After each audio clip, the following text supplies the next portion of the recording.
Trader.com's Daily Brief. The answer to your question is learn the goddamn process, trade your trading plans, don't take too much risk on any one trade, and just let yourself get rich.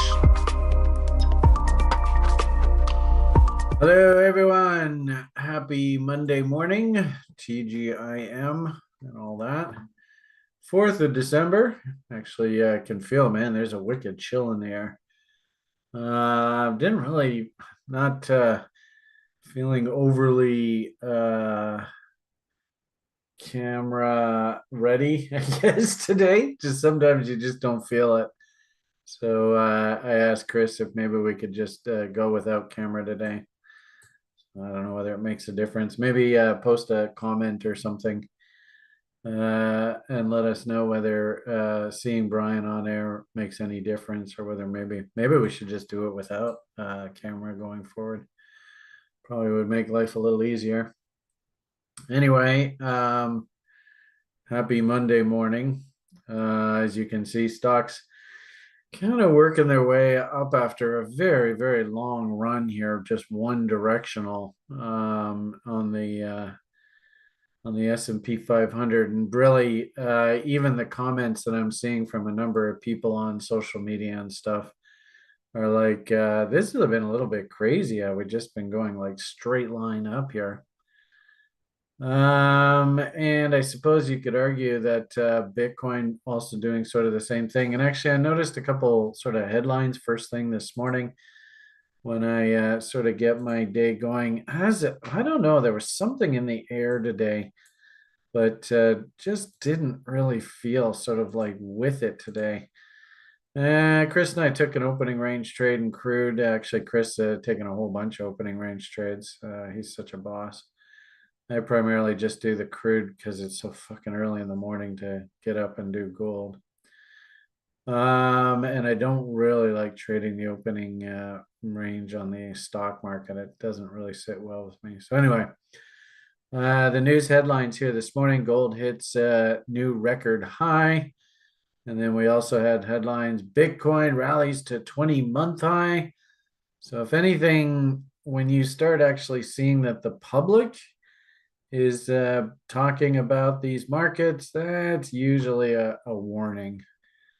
And I did see that gold coming off smartly here this morning. And actually, crude oil is all over the map here too. It is a pretty typical Monday kind of. You can see on the crude chart here, you know, how many FUs can you count on a single hand? So, you know, market dumps, rallies up. There's a nice FU against this high. Boom, stop all those people out. Market comes back down. All right, maybe we're going to short. Boom, there's an FU against all those highs. Stop all those people out. And the market, you know, all right, now we're a bull. Market comes down, boom, stops those people out, nice big FU. Then boom, stops those people out, nice big FU. Then boom, stops those people out, nice big FU. You get the message here? I mean, this is a bit ridiculous. And actually, you know, like sort of we wake up and get ready for the crude opening range trade. And I've been sort of committed to taking this trade and this particular trading plan. So maybe I'll do this into the end of the year, and then maybe revisit the trading plan through the Christmas holiday, maybe, and in the new year might adjust it. But yeah, I mean, I don't. Yeah. Anyway, it doesn't matter. So point of the matter here, we took that first minute trade. I did get a 1-to-1 off there. Chris had his order a little bit higher. He got off up top here. So, you know, if anything, we both made a couple bucks here this morning. Nothing really dramatic, 25 ticks on a single contract. And then you can see the market came back down. I got stopped out at scratch here. My buddy, he got stopped out at scratch here. And then the market actually just started to sort of melt down. You can see lower highs and lower lows. which means that things like bot setups can start coming alive. So I had this bot setup working, and I literally had my order working here, and these two bars right here, boom, boom. I had like one high, two highs, three highs. I had an M structure, and I just couldn't get a fill here. They just wouldn't give me a fill. Move stop to scratch, move stop to trailing, and then we came into a big Hogue weekly level, and the market just went absolutely haywire. And because I had missed this trade, and because we went to here, I couldn't enter the trade anyway once we hit 50%, because if it did come back, I would get stopped out at scratch. So at this point, I was kind of like, you know what, this just isn't our day. Made a couple bucks on the opening range, so I can't complain about that. But I'm just going to go get something to eat. And I looked over at my cell phone while I was fixing a little breakfast. The silly crude oil market just went absolutely insane. So let's chalk up another FU here. I mean, this is insane how many FUs they pulled here today, which is so typical for Monday. I mean, how many are there? One, two, three, four, five, six, seven, eight FU moves. These bastards. And then the irony of it all is the end result is the price is basically sitting just about exactly where it was at the London Open last night. Like basically this was just all big hurry up and do nothing overnight. Very typical Monday price action, very typical sort of FU low liquidity. Why? Well, because if you actually look at the news is actually really, really thin. And like I said, when I start hearing that the public is going to get all excited about the gold market and public's going to get all excited about Bitcoin, if anything, I have to be thinking, you know what, this is a trap. And you see the headlines here, Brent slides to third session. So everybody's bearish on crude oil. I'm smelling a trap. So it's interesting how we did sell off into a pretty significant 4-hour level. If we pull up in fact, I should probably even see it better on the daily charts. Against horizontal support and resistance against key lows. It shouldn't surprise us that crude actually now is trying to threaten to maybe put in a bit of a bottom here now. And the gold market, holy Shiite Muslim. I mean, if anything, 8s and 9s on our Tom DeMark. We should probably be cognizant of that. I mean, can we work our way higher because of this inverted head and shoulders? I kind of think so. But I think what happened here is you can see even the contract highs here on this move up here. Basically, all the public all got, oh my goodness, gold, gold, gold, gold. And of course, the typical professional traders, they're going to fade that rally. Yeah, that's our famous Nebraska FU setup. And you can see the gold's down 42 bucks an ounce right now. So anybody who chased that, what a great analogy. Don't chase, don't chase, don't chase. You're going to get your head handed to you. So very, very screwy Monday morning to start the day. The irony of it all is that actually gold now coming back into moving average support and coming back into the neckline on the inverted head and shoulders, probably hunting for some sort of long down in here over the next few days isn't such a bad idea. Hell, that might even happen here intraday. You can see the little W's coming in here. Now, my hunch is probably there's going to be a check of settlement, a check of the VWAP. Does that happen through today? Does it have to take through to tomorrow, turn around Tuesday? Yeah, we'll see. Stock market, as I had said there a moment ago, looking at the breadth indicator, a little bit concerned that, maybe we've just gone a little too far too fast. Came up against the liquidity pool here and sort of cleaned all those stops out. Looks like there's a bit of a high here that they couldn't get through. There is still a gap up top here. So I wouldn't be surprised. And I've kind of talked to you about this before. I think I mentioned it yesterday. we are heading into seasonally, usually a soft period in the market. The sort of the first week or two of December, it's a bit of a hangover from things like the Black Friday, Cyber Monday, all that kind of stuff. And actually, interesting looking at the NASDAQ. The NASDAQ actually does have a very sloppy, ugly double top working here. I think both markets, we, at any given point in time, we should look for 38.2 retracements. And you notice that's a 30 SMA here on this daily chart here.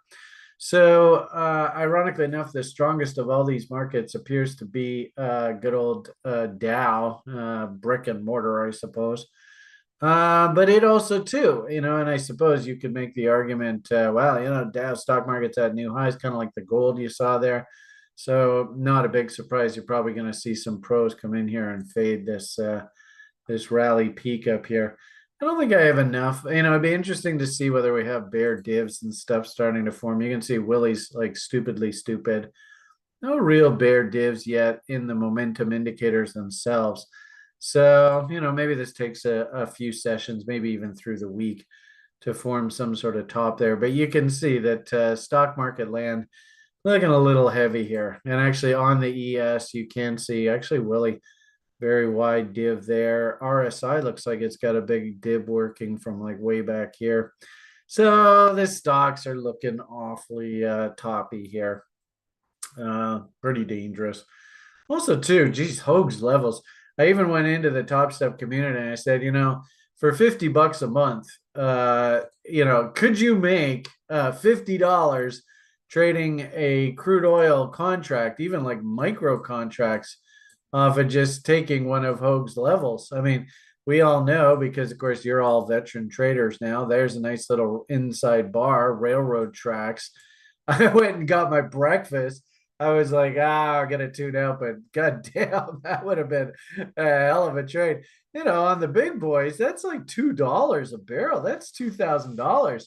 So is that worth $50 a month subscription for Hoag's levels?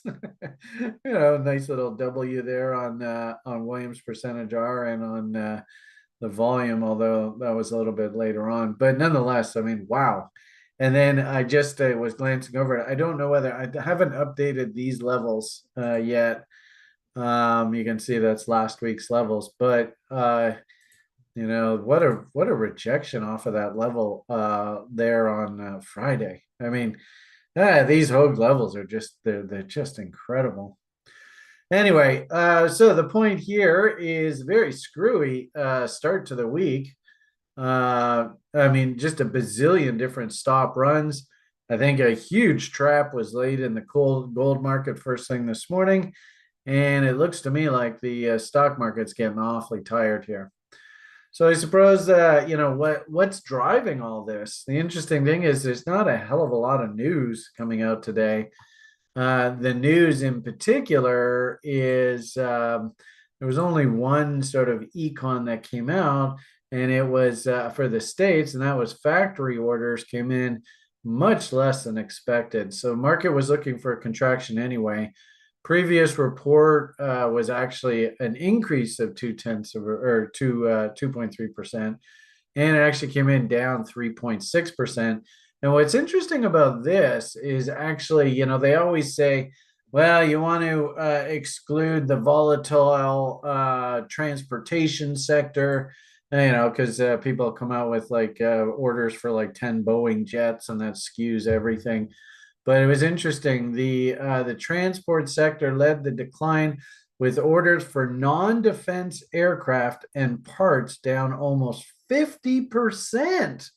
Holy shit. That's a big number. And I would imagine a lot of people are like, whoa, 50%. That's a big drop.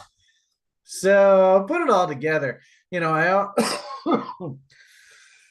I often suggest to you guys, you want to sort of follow the sort of lead of the market, follow what Japan's doing sort of right out of the gate.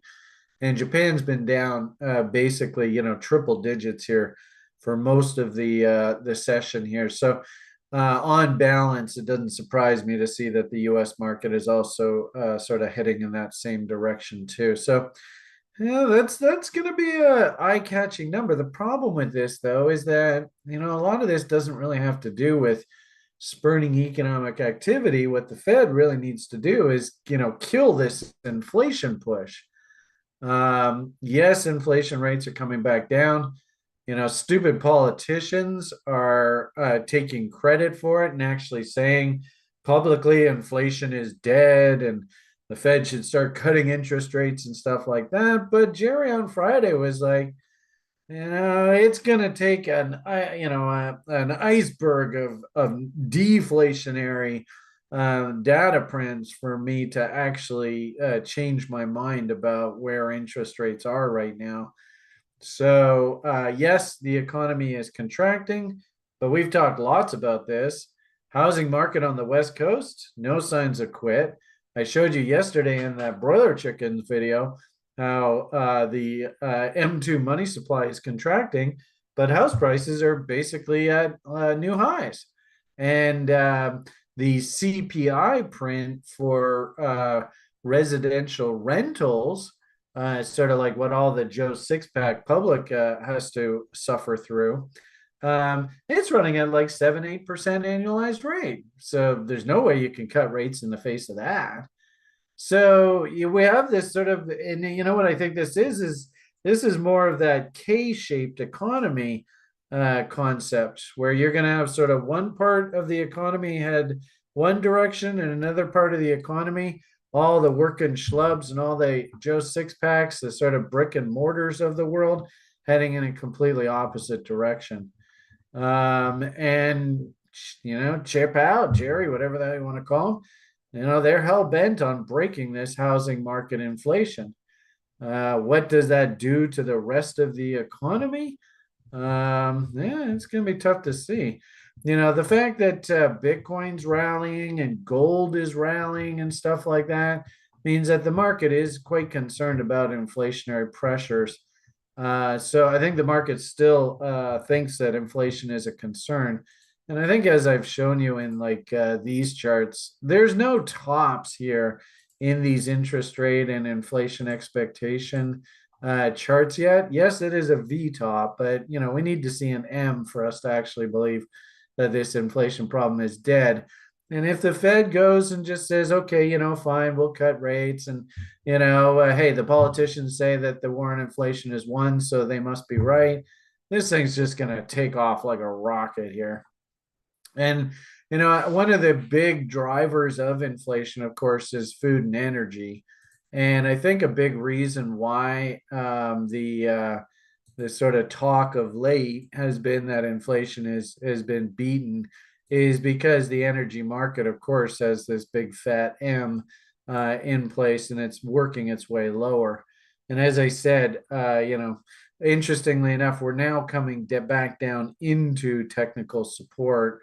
Probably easier for you to see it on like a spot contract over here, maybe.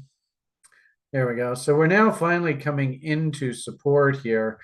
And once we get down into these levels, seeing the market move appreciably lower from these levels, I think is doubtful. If anything, what we're probably going to do, which is a bit scary, is you can kind of see how this is sort of like heading down, heading up, come down. Are we going to like bounce and then head back up, maybe even test the top of value again? And that's going to start injecting that inflation conversation back into the equation. And, like I said, with gold right up at the top end of the range, we know that crude and gold like to move in opposites. So considering the way that, actually, maybe we'll just go on a daily chart. Considering the way that crude has been acting of late, it doesn't surprise me to see the way gold has been moving up. And I suppose you could make the argument tech stocks usually move in opposite to the energy market. So not surprising to see tech stocks been moving up. I mean, everything's pivoted right on that October 31st eclipse event. The stock market's just been going straight up. And of course, this crude oil market's been going straight down. So, and then finally, of course, Bitcoin does have cost of production issues. And I would imagine somewhere somebody's doing some fundamental analysis on Bitcoin.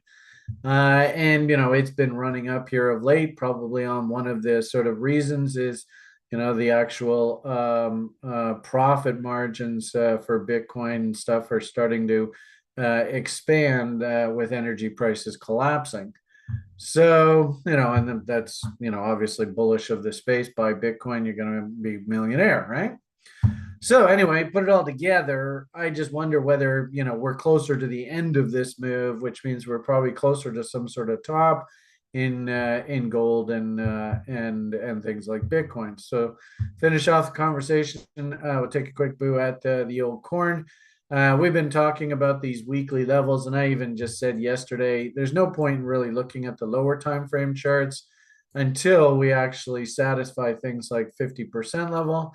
Fog and bombs, wicks and tails like to be eaten. AB equals CD objective. So you can see this AB equals CD objective has now been hit. I could probably crisp this up a little bit better. 2.618, awfully close there. And I don't know whether that 50% level has been hit yet or not, but we're awfully close. And of course, like I said, the headlines are Bitcoin's trading at 20-month highs and blah, blah, blah. So somewhere up in this area, it would not surprise me to see some sort of local top come in. I mean, 50% level, there's a lot of people that are participants in the market, they are going to be paying attention to the fact that that was hit. So to that end, I actually don't mind the idea of our sort of more advanced traders hunting for fun little tops up in this area. I mean, you can see how the market has moved up appreciably. You can also see that things like RSI have gone into divergence, huge divergence in MACD histogram here. Like there's the move to new highs that got that headline and stuff, 20 months highs, and you can see the MACD momentum here is nothing. Pretty big selling bar here. So that was on this break on the actual double top. So for sim purposes here, demonstration purposes, interesting how we always say you should expect a 38.2 retracement at any given point in time in any kind of market. And fascinating how the double top itself, 38.2 pullbacks is exactly 2-1. I don't think that's an accident either. So we'll see how this goes. But, it is interesting because you never know in the market. Some markets go up, some markets go down. I actually was talking to you guys about sort of lower time frame setups coming in on some of these alts. And I had already had the orders working, so I wasn't going to go and change anything. And on this dump here after this big spike up, the market came back on that link back to the level that we said we were going to think about strapping on this bot long setup. So that is actually, that's this chart. So interesting how this had one higher low, two higher lows, three higher lows. Actually had a pretty good looking W come in here. So on that dump a couple hours ago, boom, price came right back down into the actual bot entry level. We had the order working at 25.33 and we got filled and the market spiked back up. So, the irony of it all is it got setups going both directions. Now, what I would say here, and I think, this contextually, I think it's really important that you always sort of put the current market into context. So is this like a value trade? You're coming in and buying the bottom of the market and things like you're looking for the 50% bounce. To just keep it really simple, kind of like WD Gann 101 trading. No, definitely not. Ironically enough, that's what this trade was. And I do find it fascinating that basically at the sell half on a double level is where this bot is trying to set up. So this is not, we're not in a value trade kind of market state anymore here with regard to most crypto. And I think it's important that everybody in the public understand that. I doubt many people do. We could potentially be in the Look at, we had a huge spike off the bottom in some names, and keep in mind this guy's kind of a bit of a leading indicator. He actually bottomed like back last November, did nothing for like the full year, and then decided to take off here. But anyway, the point just being that this thing did have a nice rally, consolidation. Is this still a trending market? If it is, and this is a trend continuation setup, then we should see crypto continue to push its way higher. However, if this is actually the end of the run, oh, I thought I had it on here. Where did I have that? Maybe I have it over here. Anyway, the Bitcoin setup. If this is the end of the run, then we'll probably see these things pull back. And something like this bot will bust out these lows and it will just get stopped out. So interesting. We'll leave both of these trades on and just see what happens. And you know, I mean, I don't think it's a good idea to get into the business of predicting the future. Yeah, a little bit. Why on earth? I guess maybe I had it over here. Was it here? Oh, there. Yeah, there it is. I guess that's it. There is the trade notation. Now, where the hell is the damn chart? Maybe I had it over here. Anyway, it doesn't matter. All right, so you know, if this is the end of the bull run and this double top is legit, then this high here is in place. If, however, this is just nothing more than a pullback within a bull, I don't have enough here to justify that bot setup. Like I said on the link, I do. So here, if this is actually trend continuation, what I want to see is we have one low, then I want to see a second low, then a third low. We are breaking the trend line, and we'll get our buy signal there, and we could probably bot this out. I'm going to see how this goes. I have a half decent short off of that clothesline level. And, you know, it's not a hell of a lot of risk. It's 50, 60 bucks on the trade. Big deal. And what I have said recently here is if this really is a bull and it's going to continue, we should see the recent market darlings continue to lead. So it is kind of interesting. We have been watching this guy here. A little bit of an inside bar failure there. I'm almost thinking that this thing actually failed at like the 113 level.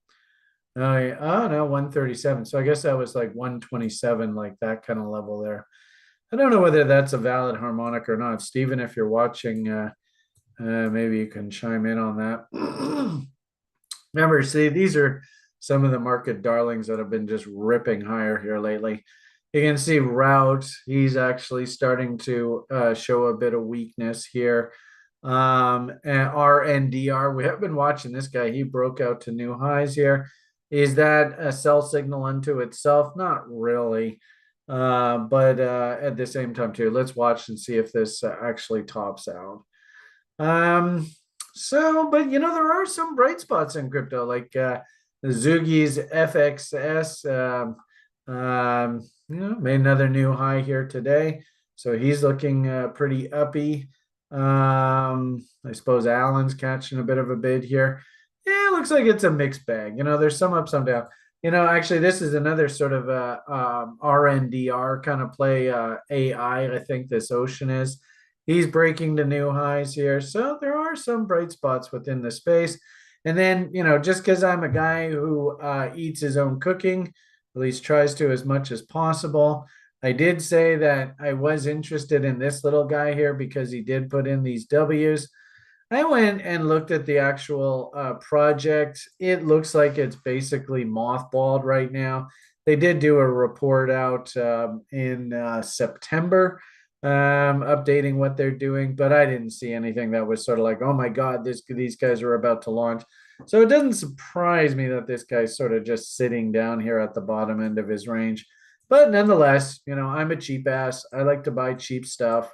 And it is interesting that if we get nothing more than just a 50% bounce off of this most recent range, then I should be able to get a double off. But I just wanted you to understand that if I go out and say something like, this one actually has a bit of a bottom here, that's something that you might want to consider. Don't be surprised if I actually go and buy it myself, because I I'm actually a huge reason why I actually do these videos and this whole website and stuff like that is I want to make money from trading. And if I see an idea that I like, I'm gonna go buy it. And actually, interesting enough, I went and bought this one recently here, and you can see he's bucking the overall trend. So, whether it be the link, I think we're up 27 bucks on the trade. Woohoo! Whether it be like these little guys, the CHR, or the that ocean, there are some names that are still continuing to work higher. So I've got my some fingers in some different pies, but at the same time too, I'm thinking that this Bitcoin could use a nice little technical pullback now that we are up against the top end of the range. I don't know whether that is the top. They might go flush out that little weak short that I put on. Yeah, risk 50 bucks on the trade, big deal. But at the same time, too, you look at this chart, you see the div, you see Willie's stupid, you know where 50% levels are. I don't know what the hell I did with that damn chart. It was so pretty. I had the whole drawn up and everything. So I was willing to take a shot on that as well. So anyway, playing both sides of the coin, I guess. Guess that's about it. We'll head on over and do the after party. Maybe take a look at the U.S. dollar index. It was interesting how yesterday we talked about the commitments to traders report in the broiler chicken show. Then I pulled up this. This is the daily chart of that U.S. dollar index. Remember, we had said that the commercials were putting on shorts, which means that we should be thinking long. Institutions were putting on longs, which means we should be thinking long. And now look what's happening here on the price charts first thing Monday morning here. So go figure. Anyway, maybe we'll take a look at that in earnest in the after party. Hope I gave you some value there. I mean, as I said, today's Monday. It's kind of a weird day in the market. And really, I don't think I can get to everything I'd like to talk about here in 20 minutes, half hour. So let's head on over to the after party and I'll just rant away for another hour or so and hopefully say everything that I wanted to talk about. All right. Have yourselves a great day. PMA for the win. Slow and steady wins race. All the best. All left Brian say to you is bye for now.